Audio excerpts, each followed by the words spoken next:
Salutations, mini mathematicians. Welcome to Module 6. Module 6 is all about rational and irrational numbers. So to do that, we're going to investigate perfect squares and not perfect square numbers to think about what does it really mean to be rational? What does it really mean to be irrational? An irrational number you might be familiar with is pi, 3.141572, blah, blah, blah. Approximation 3.14, about 22 sevenths. So we're going to be doing 6.1a today, which is about square areas. So we're going to investigate the relationship between the area of a square and the side length of a square and apply to square root expressions. And this is an important relationship we're going to be returning to throughout the module.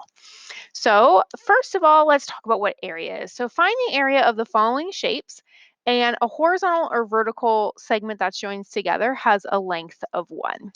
So if I was going to find the area of shape A, I could break these all into their little squares of area 1 if I wanted to, or I can say, okay, well, this is a rectangle. That's a 2 by 1, 2, 3. Here's a half and here's a half. That would make a 1, and this is also a 1. I could have also used the equation for the area of a trapezoid here, right? How we trap a taiga. But I found it a little bit easier to think 1, 2, and a 3 by 2, and 3 times 2 is 6. So 6 plus 2 is going to be 8. And of course, we want to have our correct units. So this would be 8 units square units. So I'm just going to put units squared. Since it's an area, it's 2 dimensions. So why don't you go ahead, pause the video, and finish finding the area of our funny shape B here, and then our shape of C. Interesting. Okay, let's see how you did. Well, for shape C, when I first looked at this, I broke this into a rectangle and another rectangle. I probably could have made a bigger rectangle. And then I looked at, these parts. And when I added it all up, I got 15 square units. You could also use just U squared if you wanted to. And then C is kind of our star today. This is what we really were building towards. And maybe you were thinking, well, I couldn't really break this into a really nice part because I had this 1 in the center, but I couldn't figure out like how much really is that, right? I don't know. But notice what I can do around this square is I can make another square. So we have a square inside a square. It's inscribed. That's what it means when it's inside a square. So here we have this larger purple square that is 1, 2, 3 by 3, 3 by 3. So the whole large purple square has an area of 9. And we're going to subtract these little purple squares. So we're going to subtract 4 of these purple squares that have a length of 1 and a height of 2, or base of 1 and a height of 2. And we know that the area of any triangle is base times height divided by 2, or 1/2 base times height. So this is going to be 9 minus 4. The area of this triangle, 2 times 1 is 2, divided by 2 is 1. So 9 minus 4 is going to get me 5. Okay, so the area of, I'll just fill this in to be blue, of this square that's not really, it's kind of, it's not, we'll think of a better word for it. It's kind of, is 5 square units. Okay, so this is actually called our little blue square. It's called a tilted square. It's tilted. Okay, so we're going to create square ABCD using line segment AB, and each vertex must be on a dot. So what do you know about a square? Yes. What else do you know about a square? True. What else do you know about a square? Yes, you're completely right. A square has 4 sides. It's a quadrilateral that all sides meet at 90-degree angles, and all sides are also congruent, meaning they're the same measurement. So here, since we have segment AB, all other segments are going to be the same length, congruent. And Adjacent sides will have 90-degree angles, which means opposite sides are going to be parallel. So that's why it's talking about the slope here, because we know parallel lines have the same slope and perpendicular lines have slopes that are, you remembered it great, opposite reciprocal. So if it was positive, now it's negative.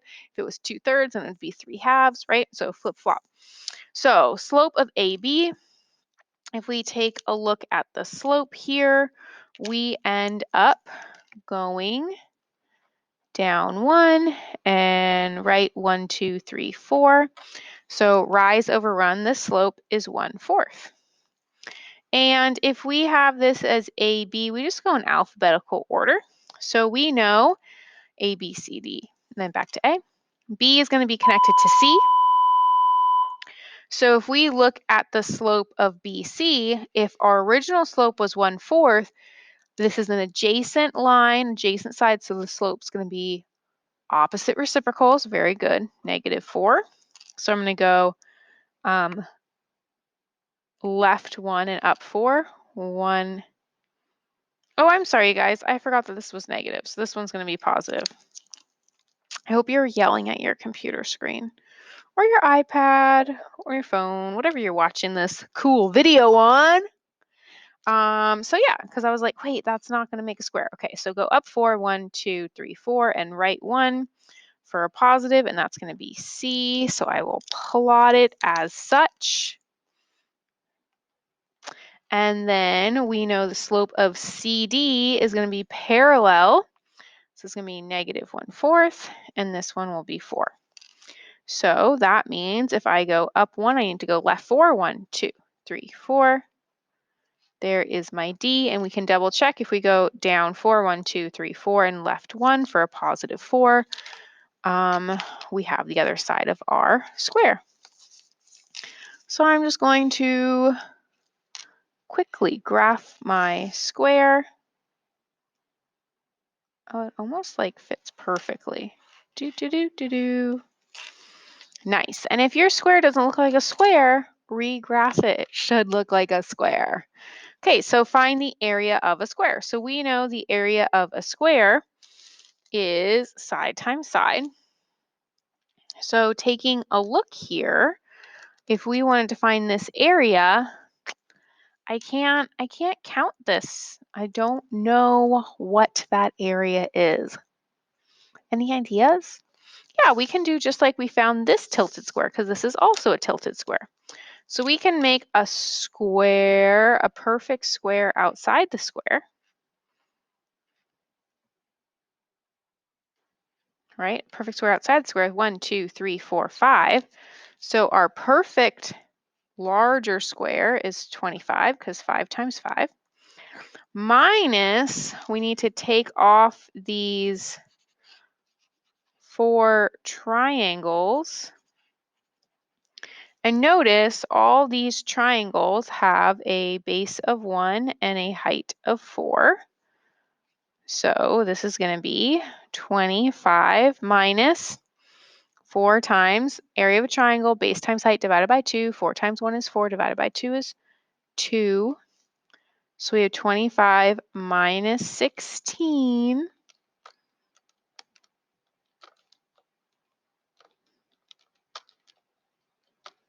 Which is going to get us 9.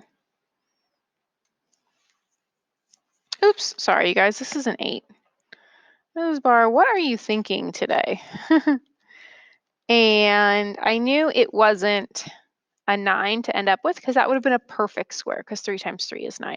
We'll talk about that real soon. So this is 17. So our final answer is 17 units squared for our area of this square. And you can kind of double check, think if that's reasonable, because we have 1, 2, 3, 4, 5, 6, 7, 8, 9. And then we have these other triangles. So we could cut this up into triangles on the inside. And then we can take the perfect square on the inside, which is a 3 by 3, which is 9, and then add the areas of the triangles on the outside. I just find it a little bit easier to draw the triangle or the big square on the outside instead of thinking about the inside and the outside and adding together. But if that makes more sense to you, wonderful. You do you. Okay, so now what you're going to do is you are tasked to find squares and draw them with areas 2, 9, and 18. Every vertex has to be on a dot, and I need you to label each square with its area and state the corresponding side lengths. So I will help you with 2.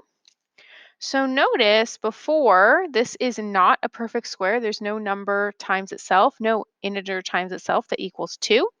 So we're going to think about a tilted square. So before we found a perfect square that was a little bit bigger and subtracted congruent triangles around it.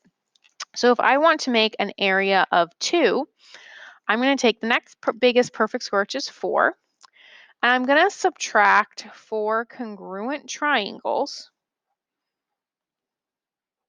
I'm going to subtract 4 congruent triangles so that eventually I can make a 2. So what I want is 4 minus 2. So the area of each triangle here has to be a half. So if I wanted to do that, I could have a 1 by 1 triangle, because 1 times 1 is 1 divided by 2 is a half. And that's how I can make 2. So let's see if we can do that. So if we make a perfect square of 4, a 2 by 2, and then if it's a 1 by 1, notice it's a 1 by 1 triangle, then this triangle, or sorry, square on the inside will have an area of 2. It's going to have an area 2, and it's going to have a side length. Its side length is going to be the square root of 2. Its side length is square root of 2, and that's as far as we can go with that side length. That's in simplest form. So remember, because if we had a square with an area of 25, the side length is 5, because 5 times 5, or the square root of 25, is 5. Okay, so why don't you take a moment and try to draw 9 and 18. So pause the video, take maybe 3 or 5 minutes, and see if you can draw those squares. Okay, let's see how you did.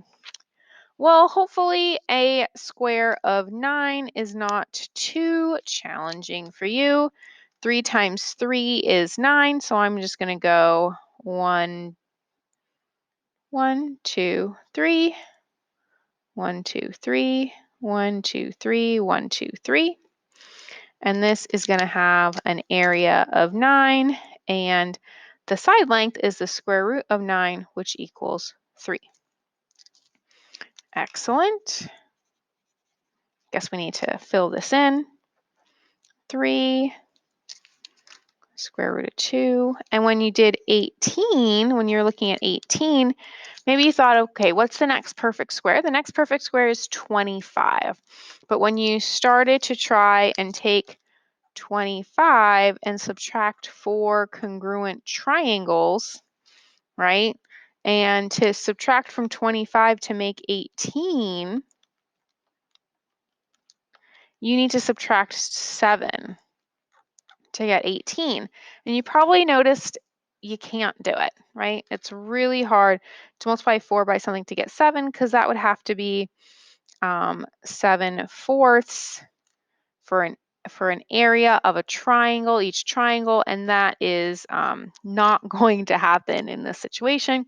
So then maybe you said, okay, well, what's the next perfect square? The next perfect square is 36. So I'm going to take 36 minus some number is going to get me 18 eventually.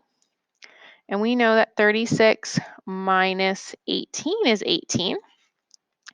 So we have 36 minus 4 of these triangles.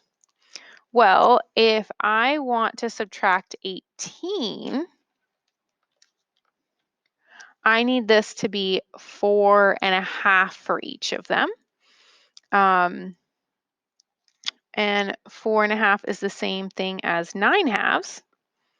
So if I want an area of a triangle to be 9/2, I need a 3 by 3 and then divided by 2. So 3 times 3 is 9 divided by 2. So what I'm going to do is I'm going to draw my perfect square of 36. See, 1, 2, 3, 4, 5, 6. 1, 2, 3, 4, 5, 6. 1, 2, 3, 4, 5, 6. You might be like, why did you count this one? You could have just made it equal to that side. I just wanted to double check that I did count by 6. 1, 2, 3, 4, 5, 6. See, I went over too many. I went over 7 on the other side. So just double count that, and if you have some good whiteout, or you can scribble it out, you do you. Okay, so from here we know that this whole square has an area of 36, but we want to chop off triangles that have an area of 9/2, which means base times height divided by 2. Remember, base times height divided by 2.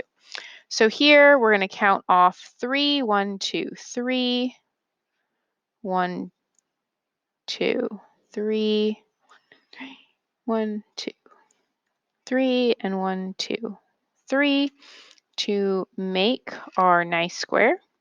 And you might have noticed when we are making these tilted squares, we are bisecting or cutting the side lengths in half of our perfect square. So now we have this great tilted square that does have an area of 18, which means its side length is the square root of 18. And just a little preview of what we're going to be getting into later this module. When you have a square root, you can break it into its products. And if it goes into a perfect square, so for example, square root of 18 is square root of 9 times square root of 2, and square root of 9 is 3. So this would be also 3 square root 2, which is pretty cool. I just noticed we didn't put our units here, so we could say root 2 just units, 3 units, and square root of 18 units, since we always want to be communicating clearly. Okay, nice job with those tilted squares. So looking at these tilted squares, what observations can we make about a square representing the area 9? So notice our square with the area of 9. This is called a perfect square.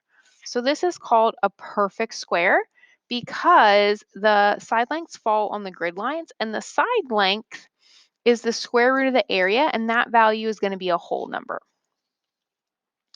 So again, the square is perfect. The sides fall on the grid lines, and the side length is the square root of the area, and that value is a whole number. So 9 we call a perfect square. So you probably have heard me using the term perfect square in this lesson, and perfect squares are numbers that when you multiply an integer by itself, you get that number. So some of the perfect squares, the first perfect square is 1. 1 times 1 is 1. 2 times 2 is 4, so 4 is the next perfect square.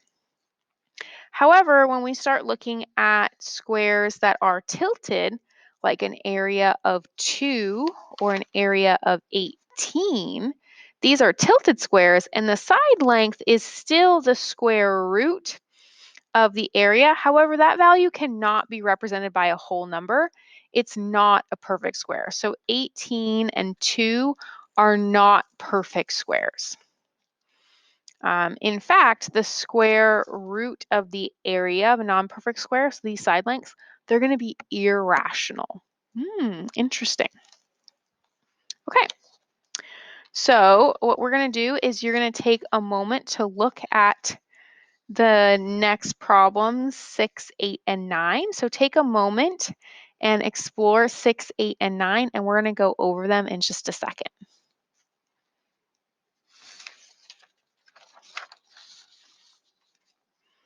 Okay, so taking a look at 6, 8, and 9, number 6 says a perfect square is created when, maybe you noticed what I said earlier, but it's created when a whole number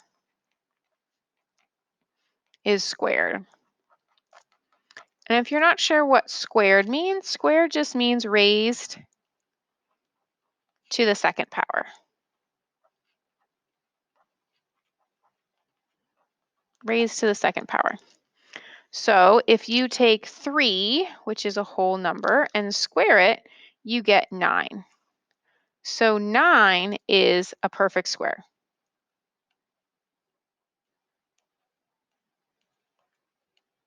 Three is not a perfect square. It's just the whole number that's being squared to create the perfect square. So let's list our perfect squares because they're going to be important for you to know in this module. It's going to be super helpful for you. So starting 1 times 1 is 1.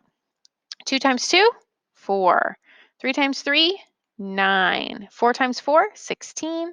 5 times 5, 25. 6 times 6, 36. 7 times 7, 49. 8 times 8, 64. 9 times 9, 81. 10 times 10, 100. 11 times 11, 121. Really nice job. 12 times 12, 144. 13 times 13, 169. And if you know a few more, excellent job. Okay, let's look at the next statement. If the area of a square is A, then the side length is what? And of course, I'm a very visual person, so I would like to draw a picture. So this is the area, and they're asking what is the side length. Well, if you knew that the area was 36, you would know that the side length is 6 because the square root of 36 is 6. So applying this to our original model, this tells me the square root of the area is the side length. So that means if the area of a square is A, then the side length is the square root of the area A. Wonderful. And this square root symbol, we're going to be going into higher roots like third root, fourth root, fifth root, nth roots. So we can sometimes also call this a radical symbol. Radical, dude. Reminds me of Crush from Finding Nemo. Radical, right? Okay, so square and square roots are inverse operations. And you're like, what? Oh my gosh, are we going to get into solving equations? Yes, we will. At the end of this module, we're going to get into inverse operations and solving equations with square roots and cube roots. Okay. So square and square roots are inverse operations. You might be like, what do you mean, Mrs. Barr? Well, if you have the square root of 9 squared, that's the square root of 81, which is 9, showing you that squaring and square roots are inverse operations. They undo each other. That is shown by the square root of x squared is always equal to x. And the reason why this is true is because the square root is also the 1/2 power. So if I have the square root of x, that is x to the 1/2 power. So that means if we take the square root of x and square it, or if we have x squared being square rooted, these are inverse operations because this is x to the 1/2 power to the second. And we know power to a power, we multiply, right? Do, do, do, do, do, do, do, do, do, do, do, do, do, do, do, do. So this is x to the 1, which is just x, showing again that square rooting and squaring are inverse operations. Just be aware about what's being square rooted and what's being squaring to make sure that they are undoing each other without involving other operations that would have to happen first. Cool, so now that we've talked about square and square root are inverse operations, we can move on to fill in this table. So this table works like this. Here's an area and what's the side length, or what's the side length and here's the side length and what is the area. So if I'm going from the area to the side length, I know that the square root of the area is equal to the side length. So if I have 1 as the area, I'm going to take the square root of 1 for the side length. And that's as far as we can go. It is the most simplified. Oh, actually, square root of 1. What am I saying, you guys? It's 1. This is bar. Because look, it's a perfect square. Square root of 1 is 1.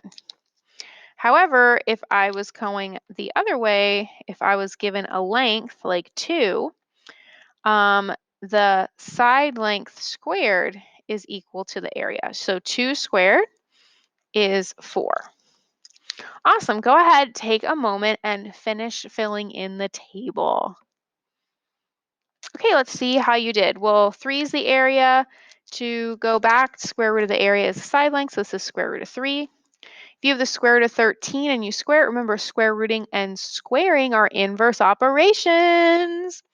So if you had the square root of 13 getting squared, remember these cancel out. So this area is just 13. Okay, so from here, the side length is 20. 20 squared gets you the area, so that is 400. 20 times 20. And if your area is x and you want to find the side length, it's just the square root, so square root of x. And maybe as you are working with these, maybe you drew pictures like, okay, I'm giving it an area of x, so what is the side length, square root of x? And that can really help you. For example, looking at the next one, I'm given a side length of y, so if I want to know the area, it's y squared. So again, because perfect squares have to do with the area of a square, you can always draw a picture to help yourself figure it out. So this was a little bit of a tricky one. This is a square root of 16x squared. So let's think about what that means. That means you have a square and inside is 16x squared. So remember, the side lengths of a square are congruent. They're exactly the same. So what times what makes 16? 4 times 4 is 16. What times what makes x squared? X times x. So that tells you that the square root of 16x squared is equal to 4x. Very nice job. Okay, so what I want to remind you about in this module is we are not using calculators that have square buttons or exponent buttons or square root buttons. We are not using those except to check our work. So you can use a calculator as long as you promise not to touch those extra buttons, or you can grab, if you don't trust yourself, you can always just grab a basic function calculator to just be multiplying to check things. Okay, so what we're going to be doing is we're going to be simplifying the following. I'm going to do 10, 13, and 12 with you, and you're going to do 11, 14, and 15 on your own. Again, just exploring how square roots and squares are inverse operations. Okay, so 625, what we want to do is we want to think of two numbers that multiply to make 625. So sometimes off to the side, I like to think about 625. And that's where like the basic calculator comes into. So you think 625 divided by 25 is the first number that pops into my head. Oh my gosh, 25 times 25 is 625. Or if you wanted to, like 25 times 25, 625. You can work with the calculator that way to guess and check. So square root of 625 is square root of 25 times square root of 25. So we want to show this work. This is what we need to show. We need to show that this is 25 being squared. So we know that square rooting and squares are inverse operations to equal 25 as our final answer. Again, it's really important here that we are showing this step to show that squaring and square roots are inverse operations. Okay, let's take a look at 12. So 12, remember, we're thinking of two numbers that multiply to make 0.0081. Well, let's think about how you multiply decimals. If I was multiplying decimals like 0.385 times 0.2, how many decimal places will be in my answer? Well, here there's 3 decimal places and here there's 1 decimal place. So there's going to be 4 decimal places in my answer because you take the sum of the decimal places. So if I told you you're squaring, remember you're multiplying the same number times itself. So if my answer here has 4 decimal places, that means each one of these has to have 2 decimal places because you are multiplying by the same number. So it's going to have the same number of decimal places. So let's think about what number times itself is 81? 9.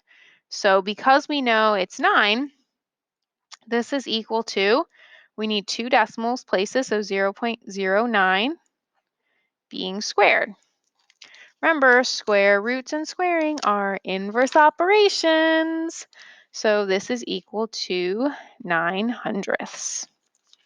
Nice work. Okay, so the next one, a to the fourth, b to the second. Remember, squaring and square roots are inverse operations, but this has an a to the fourth and a b to the second. So we can think about this as rewriting it to have to the second power. So a to the what power squared is a to the fourth? Well, we know power of power, we multiply. So 2 times 2 will get me 4. And this is just the square root of b squared. So here we see inverse operations, squaring and square roots, but not the square on the inside, and squaring and square roots. So this is going to be a squared b. No multiplication points, no parentheses. That's just your final answer. Okay, go ahead, pause the video, finish 11, 14, and 15, and we'll check in on you as soon as you're ready. Okay, so maybe 2,500, a little bit trickier, but hopefully you figured out that this is 50 times 50. So this is 50 being squared. Square roots and squaring cancel out, so this is just 50. When we got down here, notice we have a number and a variable, so we can break this up since everything's being multiplying. If we want 1,296 and x to the 6th. So from here, 1,296, maybe you started thinking about what multiplies to make that. So maybe you thought, oh, 40 times 40. Well, that is too much. And you just kind of like worked down from there, kind of guess and check. And that's okay right now. Totally fine. We'll be learning a more simple method soon. But 36 times 36, oh my gosh, is 1,296. So we know that this is square root of 36 squared. And x to the 6, well, this is x to some power squared. And you're right, that's 3. So again, squaring and square roots are inverse operations. So our final answer is 36x to the 3rd power. Nice work. Okay, let's take a look at this next one. We're kind of combining our skills of the last 3 problems together, and I know you got this. So what I'm going to do is I'm just going to break this up into the square root of 0.49, square root of x to the 8th, and square root of y. So from here, remember this has 2 decimal places. So our square root is going to have 1 decimal place because 1 plus 1 is 2. What's the square root of 49? Oh yeah, it's 7. So this is the square root of 0.7 being squared. And this is x to some power being squared. What times 2 is 8? 4. And this y, well, we just have to leave it there. There's nothing we can do with it. So squaring and square roots are inverse operations. Well, we get 7/10 x to the 4th square root y. And that's going to happen sometimes. You're just going to have a square root of y left inside. So this is your final, most simplified answer. Okay, well, now talking about simplifying, and notice we are going to be using our exponent rules in this module. So it's a really good thing you learned them so well last module. Let's take a look at 16. Does the square root of a plus b all being squared simplify to a plus b? So there's 2 ways we can go about this. We can look at this by substituting numbers. So the first thing we can say is if a equals 3 and b equals 4. So I like to stay away of using just 1 and 2 or 0 because they kind of have their own things going on with numbers being multiplied. So I like to start with 3 and 4 if we substitute in. So let's take a look. Here, if a plus b quantity squared equals a plus b. Well, this would be the square root of 3 plus 4 all being squared equals 3 plus 4. Well, 3 plus 4 is 7, so this is 7 squared, square roots, and 3 plus 4 is 7, and 7 squared is 49, and yes, the square root of 49 is 7. I get 7 equals 7. So we can say yes, square roots and squares are inverse operations.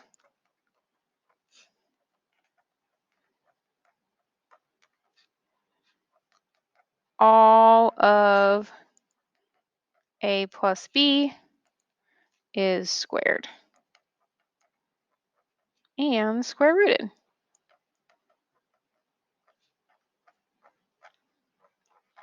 If we wanted to look at this in a area model type thing with a square, if you had a square, so this is kind of saying, is the square with side length a plus b, that area is the side length being squared. So we can also look at that in area model form. We can say, yes, this is true. Oh, I never said yes. Oh, I did yes right there. Okay, so yes, we can say yes, and a square with area a plus b quantity squared will have a side length of a plus b. So a square with area a plus b quantity squared has side length a plus b. So that's another way that you can look at this. Hopefully I have enough room for this next one, but if not, I can just grab a piece of paper. You can always write on the back if you run out of room. So the next question is the square root of a squared plus b squared, all square rooted, simplify to a plus b. So I want you to investigate 17 and tell me yes or no. Is this a true statement or false? Does the square root of a squared plus b squared equal to a plus b? Okay, go ahead, pause the video, answer 17, and we'll be right back when you're ready. Okay, well, 17 is a no. If we used a as 3 and b as 4, we get a false statement. We get 5 does not equal 7. If you had a plus b being squared, it's not equal to a squared plus b squared. And if we wanted to look at this like a formula for the area of a square, if you had side lengths of a plus b, you would not have an area of a squared plus b squared. That's kind of what this shows here. So this is a false statement. If we plug in numbers, is also totally fine. Notice, yes, square roots and squaring are inverse operations, but you would need to add before you square these values using correct order of operations. So just be aware of what this is saying. This is saying square each of these and then add them and take the square root, where the one above this says add square and then square root. So the squaring and square roots, right, are next to each other in the order. Awesome. Great job, mini mathematicians. I appreciate all your hard work. Stay psyched, do your best, be nice to everyone, and I will see you next time.